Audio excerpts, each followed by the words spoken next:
yang lahir duluan, aku yang lahir duluan. Kita beda 3 tahun ya. Awalnya aku mau ke IPB, terus aku bandingin kalau misalnya aku ke IPB sama UI, sebenarnya presentasinya tuh sama. Jadi karena dia kan waktunya dipakai buat OSIS. Jadi kadang catatan-catatan aku ke dia semua nih. Kita belajar sendiri ya. Cuman ya kita sering sih bantu sama teman-teman kita yang les dia. Nah, Yuk dengerin, yeah, inside our school. Assalamualaikum warahmatullahi wabarakatuh. Waalaikumsalam warahmatullahi wabarakatuh. Halo teman-teman semuanya. Halo. Selamat datang kembali bersama kita di Inside Our School. Podcast yang menceritakan tentang kisah-kisah inspiratif dari keluarga besar SMA dan Makarya UT. Di episode kali ini kita kedatangan tamu spesial nih guys. Dia hanya alumni dari SMA dan Makarya UT yang masuk PTN Impian, tapi juga sepasang saudara kembar yang sama-sama berhasil lolos ke 2 kampus terbaik di Indonesia. Wah, keren banget ya. Yuk kita sambut Kak Cenania Gurismol, mahasiswa UI Kimia, dan Kak Fasni Charis Kamol, mahasiswa Kimia IPB. Yeay. Halo guys. Oke, Kak, sebelum kita mulai ke kuliah, kita mau perkenalan dulu nih. Mungkin teman-teman di sini masih ada yang penasaran gitu kan. Di antara kakak kan saudara kembar ya. Siapa sih yang lahir duluan? Oke, jadi yang lahir duluan aku yang lahir duluan. Kita beda 3 menit. Walaupun biasanya ini aku dengar dari orang-orang ya, katanya kalau misalnya orang Jawa, dokternya orang Jawa kebalik tuh. Biasanya yang lahir terakhir itu yang jadi kakak, yang lahir duluan justru jadi adik. Cuman kebetulan sebenarnya dokter kita Jawa, cuman mama aku tuh bilang kayak ya pokoknya yang lahir pertama kakak, jadilah dia kakak gitu. Walaupun beda kita cuma 3 menit. Sebenarnya dari nama kita juga ada artinya tuh, ada urutannya gitu. Iya betul. Iya, aku kayak hadiah yang pertama, kayak semacam itu. Sementara dia artinya hadiah dua. Jadi kayak ya itu ada maknanya sendiri gitu ya. Betul. Kalau di sekolah nih, misal lagi sendiri terpisah, lagi bareng-bareng, Kak Fasih sendiri lagi di sekolah, terus tuh Kak Ceni juga. Seberapa sering sih kalian bisa panggilin sama guru atau enggak teman? Iya, ketukar. Oh, muka kakak kan Misal, mirip gitu. Kak Ceni dipanggilin Kak Fasih, sama Kak Fasih dipanggilin Kak Ceni. Sering banget ya, sering banget. Jadi kayak biasanya lagi jalan nih ke kantin, terus karena dia ketua OSIS ya, jadi dia sebenarnya lebih banyak dikenal lah sama adik-adik kelas daripada aku. Jadi biasanya ada yang manggil Kak Fasni, tapi orangnya nggak ada. Tapi aku nyadar pasti mereka manggil aku gitu. Kadang aku tetap nengok, kadang aku nggak koreksi. Jadi kayak cuma kayak hai, tapi kayak mungkin beberapa dari mereka ada yang kayak ketemu sama aku gitu terus ngomong, Kak tadi aku malu banget aku salah panggil ya. Kamu koreksi nggak Kak? Misal kayak dipanggil Kak Fasih, terus habis itu Kak Ceni gitu. Gitu nggak? Sebenarnya kalau koreksi bukan aku sendiri yang koreksi, biasanya temen yang di sebelah kayak salah gitu. Tapi banyak juga yang setelah mereka salah panggil Kenny, terus mereka laporan ke aku, Kak tadi itu benar sih Kenny, malu banget salah panggil. Cuman kayak nggak apa-apa guys, itu normal. Kalau Kak Fasih ya, bisa pernah dipanggil Kak Ceni? Jujur belum pernah. Iya. Jadi karena Kak Fasni ketua OSIS, Iya, jadi kurang tahu. Iya, mungkin mereka lebih banyak tahu aku.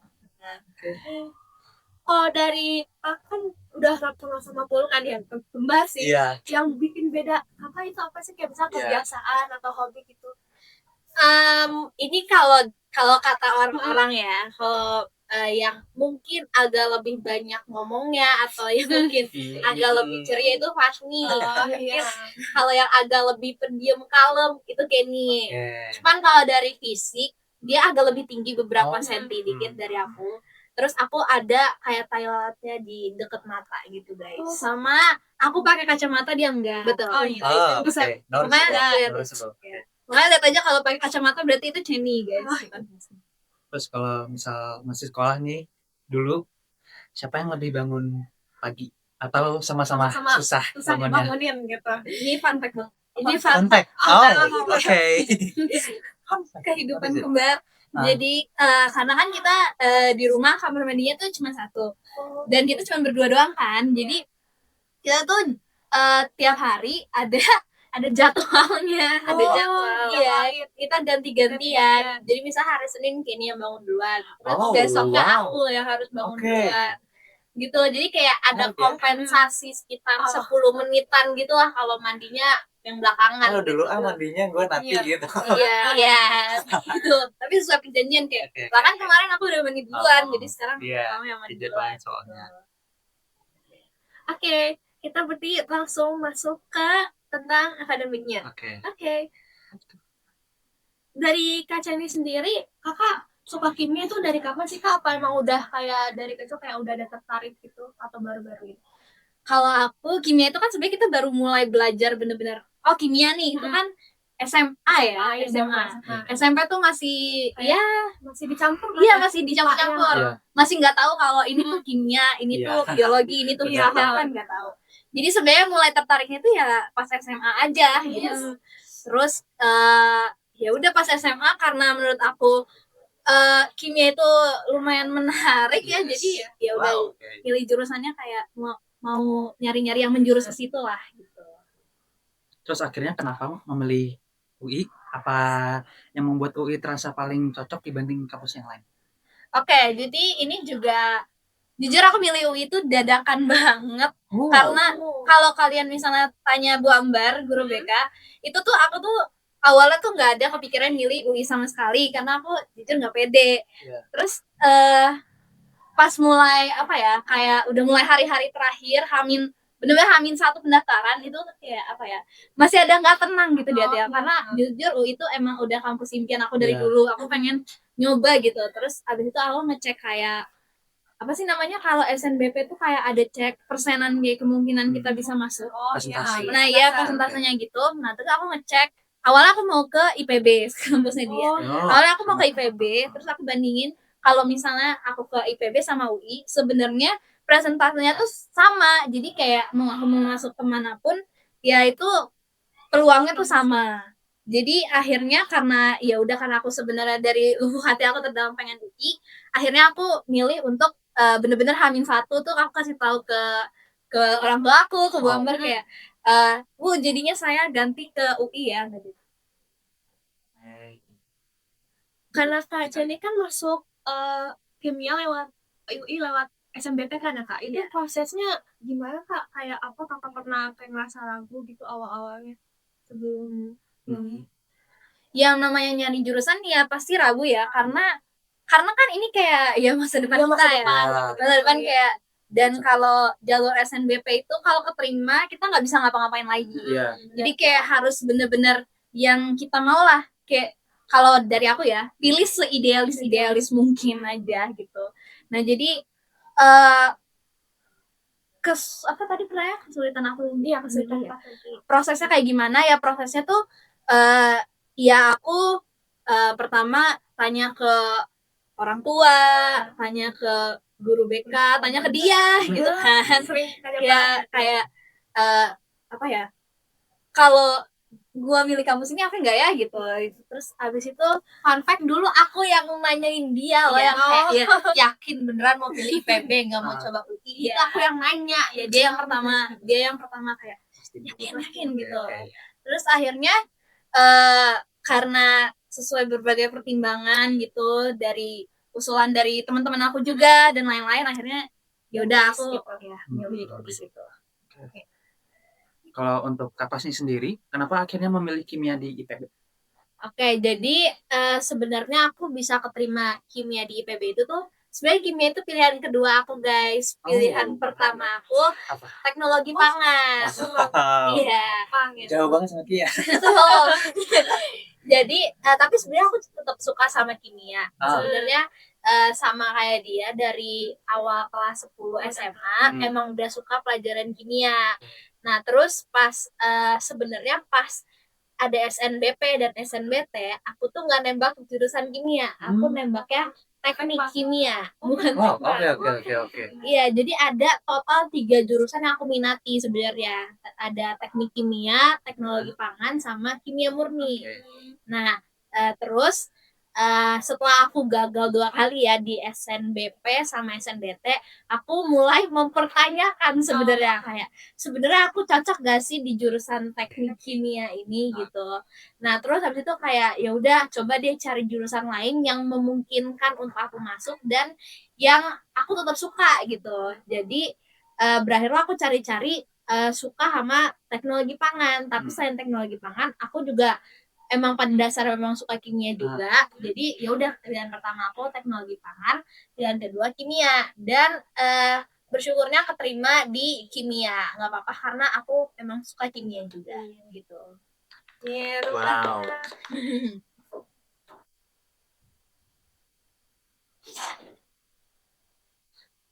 Oke, kalau kakak kan masuk di IPB itu mempersiapkan jalan masuknya itu kira-kira kakak sebelum itu fokusin apa aja yang kakak lakuin biar bisa masuk peluangnya besar gitu kak.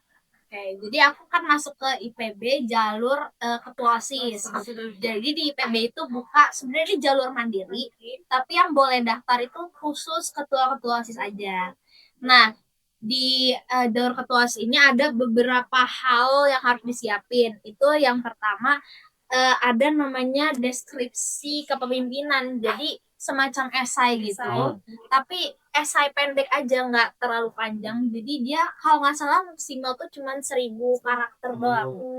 Jadi maksimal cuma 1.000 karakter, jelasin kepemimpinan kamu selama jadi ketua OSIS, sama di jelasin program kerja kamu apa aja selama jadi ketua OSIS gitu. Terus selain itu persiapannya itu kan persiapan pas sudah mau masuk jalur ketua OSIS. Selain itu persiapannya karena aku jalur ketua OSIS, jadi ya tentu saja persiapannya harus jadi ketua OSIS dulu gitu. Jadi ya itu sih sebenarnya persiapan aku ya, pokoknya harus jadi ketua OSIS dan sepanjang jadi ketua OSIS itu harus melakukan yang terbaik gitu. Oke. Nah, di antara Kak Fasni sama Kak Ceni, siapa yang lebih dulu memilih jurusan kimia? Kalau kimianya ya, untuk khusus untuk kimianya sendiri itu aku duluan. Tapi sebenarnya ceritanya kenapa kita bisa ke kimia itu awalnya dia duluan yang milih teknik kimia. Awalnya aku tuh kayak masih bimbang lah mau jurusan apa, masih bingung. Tapi dia duluan yang mau teknik kimia. Terus setelah aku pikir-pikir kayak aku suka kimia, tapi aku nggak mau di teknik karena sebenarnya di teknik itu kan lebih ke fisika kan sebenarnya. Nah, jadinya akhirnya aku kepikiran ke kimia murninya aja daripada ke teknik. Terus dia ada yang ikut jadi ikut ke kimia murni juga gitu. Tapi kakak sebelum ke kimia udah pernah ini gak sih kayak mau ke jurusan lain? Oh iya pasti ada dong, karena sepanjang kita apalagi kelas udah mulai akhir-akhir ya, kelas 12 itu kan pasti kita mikirin kayak pertimbangan ini cocok gak ya gitu kan. Nah, sebenarnya aku juga ada pertimbangan kayak mau apa ya, misalnya farmasi, teknologi pangan tadi dia, terus habis itu apa ya, sebenarnya aku pernah mempertimbangkan teknik juga sih, cuman yang kayak aku bilang kayaknya nggak kuat gitu kalau di situ. Terus kayak kedokteran hewan, kedokteran gigi, pokoknya yang kayak berhubungan sama sains IPA gitu sebenarnya. Dulu bahkan dia dari SD sampai SMA maunya jadi dokter gitu. Iya, cuman kepikiran kayak jadi dokter kayaknya belajarnya lama. Pokoknya banyak yang harus dikorbankan lah. Jadi akhirnya ya udah aku milihnya ke yang ke yang lebih ke agak menjauh dikit lah dari dunia kesehatan gitu. Oke. Terus menurut kalian tantangan terbesar selama kelas 12 itu apa? Apakah soal pelajarannya atau tentang masuk kuliahnya nih, kayak masuk ke harus daftar ini daftar itu, harus belajar biar masuk ke kuliah apa? Masuk ke kuliah yang impian gitu lah. Habis itu sama apa justru mengatur waktu, jadwal segala macam gitu. Sebenarnya tekanan pertama yang kita rasain pas kelas 12 itu TKA guys. TKA. Pertama kali ya kan? Iya. Pertama kali di angkatan kita dan waktu itu jujur karena masih informasinya dulu tuh kayak masih nggak jelas gitu. Jadi waktu itu tuh kita tuh kayak bodo amatan gitu. Terus kayak bener-bener baru belajar serius buat TKA tuh kayak 2 minggu, 3 minggu sebelum pelaksanaan. Tapi kayak Iya, jangan Jangan ditiru dicontoh ya. iya iya harusnya Jangan kayak gitu dicontoh ya. Jangan dicontoh. Itu sebenarnya kayak keren. Dua minggu loh Iya gitu. sebelum TKA. Ya, terus apa ya? Selain TKA, ya kayak mempertahankan nilai kan banyak faktor SNBP kan. Jadi mempertahankan nilai, terus kalau udah kelas 12, apalagi ya kegiatannya sebenarnya mulai overthinking kayak aduh, jurusannya mau milih apa, ini mau apa, tapi ya pokoknya siap-siapin aja buat kelas 12 ya. Oke, kalau Kak Fars nih kan selain akademik, Kak Fars juga dulu jadi ketua OSIS ya Kak. Kenapa Kakak tertarik waktu itu kayak jadi ketua OSIS, kayak kan tanggung jawabnya besar gitu. Iya. Kenapa Kak bisa tertarik? Jadi sebenarnya jadi ketua OSIS itu eh seru-seru susah gitu ya guys. Jadi sebenarnya serunya karena ya aku mikir pasti bakal dapat banyak pengalaman. Terus sebenarnya dulu tuh nggak kepikiran kayak aku pengen jadi ketua OSIS karena pengen masuk IPB jalur ketua OSIS, nggak kepikiran sama sekali. Cuman waktu itu tuh tertarik karena gimana ya, lihat ketua-ketua OSIS kayak angkatan sebelumnya, kayak ada Kak Nabil, ada Kak Ipal, dan angkatan-angkatan di atas tuh keren-keren banget. Jadi kayak Inspirasi gitu. iya, terus kayak ada seleksinya juga kan. Terus setiap seleksi kayak oh lolos nih, lolos, terus kayak ya udah deh, lakuin yang terbaik aja. Terus ya bersyukur dapet banyak kepercayaan juga dari teman-teman, dari adik-adik kelas, kakak kelas yang udah milih jadi ketua OSIS. Jadi ya pengalaman yang nggak terlupakan sih. Tapi emang Kak Fars pas jadi ketua OSIS keren banget sih Kak. Memorable banget. Iya. Oke, jadi kalau selama menjadi ketua OSIS, program atau pengalaman apa yang paling berkesan sampai sekarang?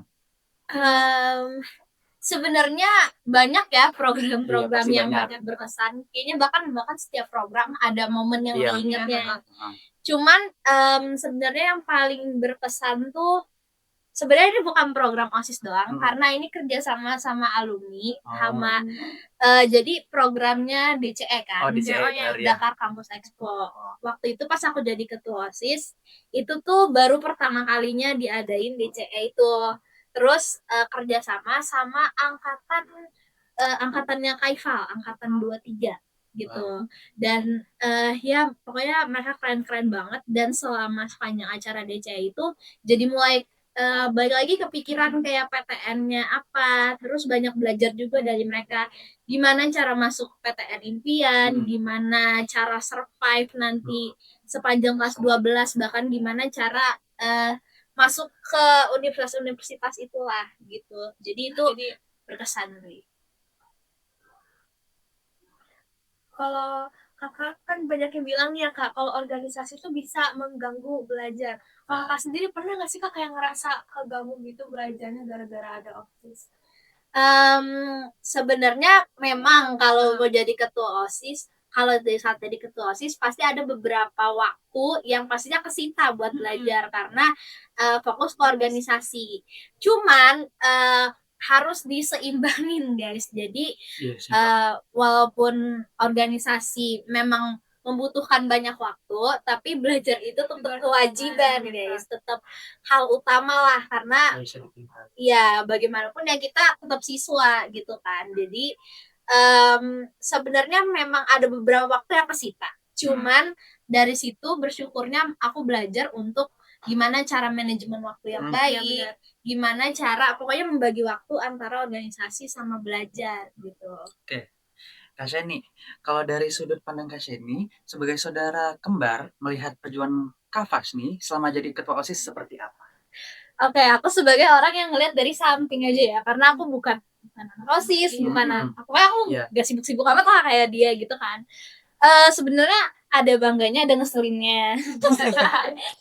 Kalau bangga ya bangga lah, maksudnya kayak ya lihat dia kayak bersosialisasi gitu kan. Nah tapi ngeselinnya itu kadang kalau misalnya dia rapat, aku harus nungguin. Rapatnya lama banget, katanya 30 menit ternyata 2 jam. Iya, Kayak gitu. Terus apalagi ya, misalnya karena dia kan waktunya dipakai buat OSIS. Jadi kadang catatan aku ke dia semua nih. Oh. Jadi aku nyatet, dia tinggal baca Oke. gitu. Jadi kayak Ya, saling membantu. ya jadi support system juga sih. Enak sih. Oke, sekarang kita masuk Ke segmen ke segmen 4. Nah, karena banyak yang penasaran juga, gimana sih Kak menurut Kakak pola belajar Kakak yang biar bisa masuk ke Universitas Impian? Maksudnya kayak rahasia lolos buat PTN gitu. Yes. Sebenarnya belajar pasti sebenarnya kita emang nggak terlalu sering buat belajar. Kita bukannya habis banget sih. Wah, menarik ya. Iya. Kuncinya sebenarnya fokus di kelas. Karena kalau di rumah tuh, karena terutama aku ya, kalau misalnya selesai organisasi, selesai ngurusin OSIS, itu nyampe rumah biasanya udah lumayan malam gitu kan. Iya. Dan udah capek juga, bener. Jadi nyampe rumah tuh biasanya langsung tidur. Nah, terus biasanya nge-pushnya, untungnya ada bantuan dia. Jadi kalau misalnya nggak ada, kayak misalnya aku nggak masuk kelas apa, aku minjem catatannya dia gitu. Iya. Jadi aku tinggal baca sih gitu. Terus apa lagi? Palingan, kita ada sebenarnya fakta unik tapi jangan ditiru. Kita tuh kalau misalnya mau ujian, itu sebenarnya kita belajar sering belajar tengah malam ya. Sistem kebut malam. Iya, sistem kebut yang benar-benar jangan ditiru. Cuman itu sebenarnya cara kita. Jadi biasanya tuh kita tidurnya lumayan cepat. Jadi misalnya jam 8 atau setengah 9 udah tidur, tapi nanti jam 1 pagi bangun. Buat belajar lagi. Jadi diulas lagi gitu. Iya, karena sebenarnya lebih ke merasa kalau misalnya pagi-pagi tuh otaknya lebih fresh. Dan kayak adrenalin juga sih. Iya, benar ya. Kayak aduh tinggal berapa jam lagi gitu. Ya aduh berapa jam lagi belum belajar apa-apa, jadi kayak inget aja lebih masuk. Ikut bimbingan nggak? Atau belajar sendiri? Kita belajar sendiri ya. Cuman ya kita sering sih dibantu sama teman-teman kita yang les gitu. Jadi nggak ada bimbingan sama sekali kayak les. Enggak. Keren. Lebih kita sih ngandelin buku ya. Kita beli buku sendiri. Iya. Karena tipe belajar kita sebenarnya bukan tipe belajar yang diajarin gitu. Karena aku lebih suka kayak nyatet sendiri, belajar sendiri daripada kayak ngedengerin orang. Karena kalau ya emang tipe belajarnya kayak gitu aja sih. Jadi kurang serap aja kalau misalnya bimbel, jadi agak sia-sia lah sebenarnya kalau untuk aku. Kalau Kakak berarti sehari belajar berapa jam Kak biasanya? Atau kayak nggak nentu, misalnya mau jarang-jarang gitu berapa? Sebenarnya nggak nentu, cuman kalau misalnya emang lagi pekan-pekan ujian itu lumayan lama sih, mungkin kayak misalnya dari jam 7 malam stopnya di jam 9, berarti 2 jam ditambah nanti bangun lagi jam 1 sampai jam 5, berarti sekitar ya kurang lebih 5-6 jam lah. Kalau manusia kan pasti ada rasa malas ya. Nah, bagaimana caranya pas belajar bisa konsisten, nggak berhenti gitu. Misal belajar, kadang tuh aku juga belajar 5 menit, habis itu istirahat sejam. Gimana tuh caranya? Oke, jadi kita kan sebenarnya males itu kebanyakan rata-rata dari HP ya. Nah, kalau aku buang HP. Iya, buang HP-nya. Benar, Oke. buang HP ya. Kalau bisa dikunci di kayak HP taruh di luar, terus kalian kunci kamar, kalian belajar di kamar sendiri atau gimana gitu. Pokoknya kan kuncinya tuh di HP. Jadi paksa-paksa aja gitu. Sebenarnya Puasa. Iya, puasa HP. Pokoknya dipaksa-paksa aja, kuat-kuatin aja. Kayak ya pikirin kayak kalau misalnya aku nggak belajar hari ini, nilainya bakal kayak gimana gitu kan. Jadi lebih ke ya kayak gitu sih. Bahkan dulu aku pernah yang kayak sempet dulu tuh aku kayak, jadi kan ada screen time HP ya. Nah, terus aku pasangin screen time itu di aplikasi-aplikasi tertentu yang buat terdistract ya, kayak TikTok, Instagram. IG. Nah, terus untuk buka screen time biasanya kan harus ada password ya. Tapi kalau aku yang tahu passwordnya, aku tuh bakal bisa buka kapan aja kan. Jadi aku minta dia gitu password gitu, biar keren dia pegang password apa pegang password dia gitu. Iya, biar kayak nggak ketahuan, nggak tahu satu sama lain. Screen Jadi time password sendiri kan nggak berguna ya. iya, Karena nggak ada guna, password sendiri. iya, bisa buka Oke. sendiri. gitu.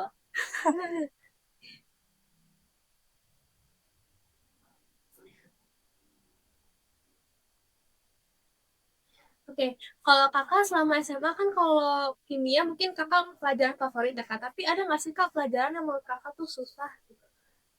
Kayak yang menantang gitu Susah pelajaran. banget. Iya, maksud saya bener-bener susah banget. Apa kimia itu yang paling susah? Iya, gitu katanya.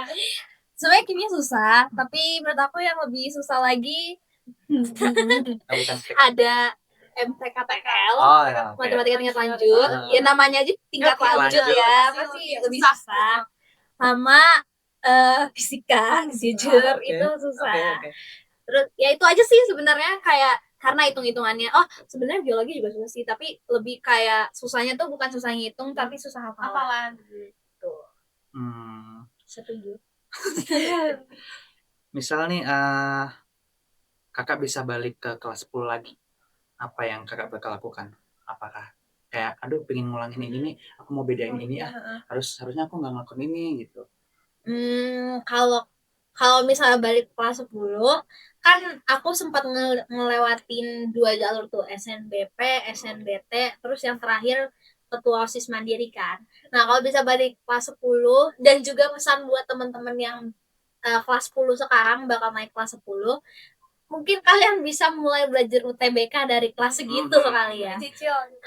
Karena aku aja yang belajar UTBK-nya sekitar 2 sampai 3 bulan sebelum UTBK-nya aja tuh masih kurang. Iya. Gitu. Jadi walaupun aku merasa itu waktu belajar aku yang terlama ya. Soalnya kan setiap kali ujian nggak pernah tuh aku belajar yang kayak sebulan sebelum, 2 bulan sebelum. Nah, tapi ternyata itu tuh masih kurang gitu untuk UTBK. Jadi sebenarnya kalau misalnya bisa balik kelas 10, mulai belajar UTBK sih guys. Yes. Oke, balik lagi ke kimia, kan mungkin banyak yang bingung ya kak, kalau jurusan kimia tuh sebenarnya belajar apa sih kak? Boleh ceritain sedikit kak? Oke. Kalau di jurusan kimia sendiri belajarnya banyak ya. Sebenarnya lebih ke intinya kimia sih, kayak tentang senyawa, tentang zat, tentang nanti ada materinya guys, kayak kimia kimia organik, kimia apa gitu, dan itu lebih detail aja sih daripada jurusan lain. Biasanya jurusan lain tuh kayak cuman ngambil kayak kimia dasarnya doang. Nah, kalau kimia murni itu emang lebih mendalam aja sih, kayak Ada prakteknya juga ya? iya, ada prakteknya, seru-seru sih kalau aku lihat ya, kayak di lab bikin apa gitu, itu seru. Kenapa milih jurusan kimia? Karena kayak dibanding sama jurusan yang lain, apa yang menarik di jurusan kimia? Kalau misalnya aku milih kimia karena selain karena aku tertarik sama pelajaran itu sendiri, karena waktu itu kan aku mikir kayak kalau misalnya kimia itu sebenarnya agak, kalau menurut aku ya, agak di tengah-tengah. Jadi kalau biologi tuh hafalan banget, kalau misalnya fisika, matematika itu kayak hitung-hitungan banget. Nah, kalau kimia tuh kayak agak di tengah-tengah gitu, kayak ada hafalannya, ada hitung-hitungannya, tapi nggak yang full hafalan banget atau full hitung-hitungan banget, enggak. Ya masih di tengah-tengah lah, jadi masih kayak masih enak. Terus aku pilih itu karena apa ya, kalau dia kerjaannya tuh kayak kerjanya lebih luas aja sih, kayak pilihannya. Karena aku sebenarnya masih agak bingung mau kemana, entah mau ke industri kah atau mau jadi pengajar kah atau apa gitu kan. Jadi karena aku masih agak mau ngelihat nanti ke depannya gimana, makanya aku kayak milih ya udah kimia aja yang lebih luas gitu daripada langsung menjurus. Oke, sekarang kita ke segmen yang selanjutnya, yaitu tentang cerita di SMA dan matematik. Oke, sekarang kita nostalgia sedikit nih kak, selama sekolah di SMA dan UT, kenangan apa sih kak yang menurut kakak tuh paling berkesan? Dari kak Teli dulu deh, boleh? Kalau yang paling berkesan sih sebenarnya ya yang pasti sama teman-teman. Terus kalau di DK kan ada kegiatannya, kalau kelas 10 itu biasanya ke kampung Inggris sama ke Bali. Terus kelas 11 ke Lipin ya, yang ke Lipin di desa-desa gitu. Sama kelas 12 tuh GTC. Nah, itu tuh tiap tahun tuh selalu ditunggu-tunggu sih, kayak kita mau kemana nih tahun ini, dan kayak itu seru sih, kayak di jalan sama teman-teman banyak memori yang berharga banget. Kalau aku sih kayaknya momen yang paling dikenang selain sama teman-teman yang kayak study tour itu emang seru ya. Selain itu karena memang aku jadi ketua OSIS ya, jadi Banyak emang pengalaman. iya banyak pengalaman dan eh, yang paling berharga, salah satu momen yang paling berharga ya sama teman-teman aku karena pokoknya banyak banget lah pengalaman-pengalaman yang mau kita bisa keluar sekolah atau dalam sekolah itu yang seru-seru gitu, kayak ngadain event bareng. Terus sebenarnya kalau misalnya ngurusin event tuh yang serunya tuh ya kita bisa menentukan gitu tuh membuat apa di event ini gitu, jadi kayak seru. Ide baru. Iya, dan kayaknya bakal jadi pengalaman yang berguna banget, apalagi kalau mau join ke organisasi di universitas nanti gitu. Kalau boleh tahu nih Kak, boleh nggak sebutin satu guru yang paling berpengaruh selama Kak sekolah di Yang SMA nih Kak? pernah kayak paling berkesan banget. Kita sebut bareng-bareng aja kali ya. Oke. 1, 2, 3. Papa. Oh, wow. Oh iya ya, kimia. Kimia. Papa tuh guru kimia guys. Jurusannya kimia, jadi ya kayaknya kita emang nggak bakal kesuka kimia itu kalau misalnya ngajar bukan papa gitu. Wow. Ya, jadi ya itu guru yang menurut aku lumayan berpengaruh buat apa yang nentuin jurusannya.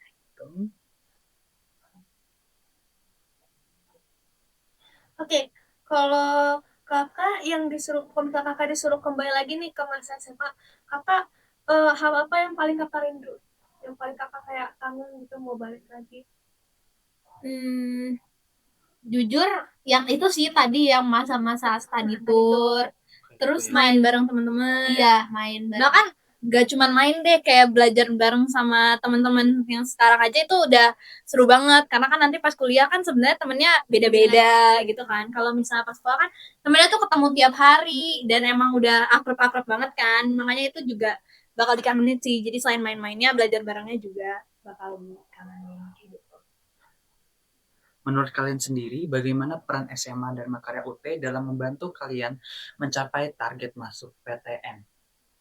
Kalau dari aku sendiri ya, karena aku jalurnya SNBP, di mana alumni itu sebenarnya berpengaruh banget.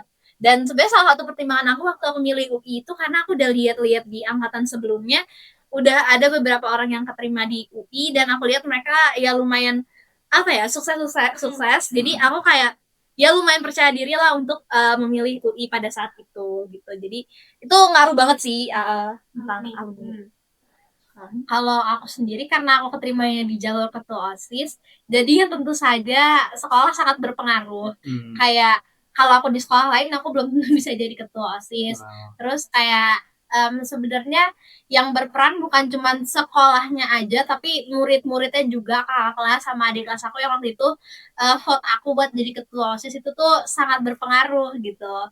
Terus prestasi-prestasi aku juga sih yang kayak aku kan ada beberapa sertifikat yang kayak kita ikut lomba gitu kan, dan itu tuh kayak nggak akan terjadi kalau misalnya nggak didukung sama sekolah gitu. Itu sih berperan gitu. Oke, sekarang kita ke segmen 7 yaitu pesan untuk adik kelas. Dari kakak, ada nggak nih kak kayak pesan-pesan buat adik-adik kelas yang nantinya mau masuk PTN gitu lewat SNBP dekat sini? Oke, kalau untuk lewat SNBP, karena SNBP itu kan banyak ya faktornya, mulai dari nilai, mulai dari TKA, nilai, TKA sama apa ya? Kayak sebenarnya kita mau milih jurusan apa, strategi pemilihannya gitu. Kalau dari aku sih, pertama kalau untuk belajarnya itu sungguh-sungguh, kalian jangan mulai nge-push tuh jangan dari kelas 11 dan dari kelas 12, karena justru menurut aku yang paling penting itu di kelas 10-nya, bukan di kelas 11, bukan di kelas 12. Yang paling penting itu di kelas 10-nya, karena kelas 10 itu bakal jadi dasar.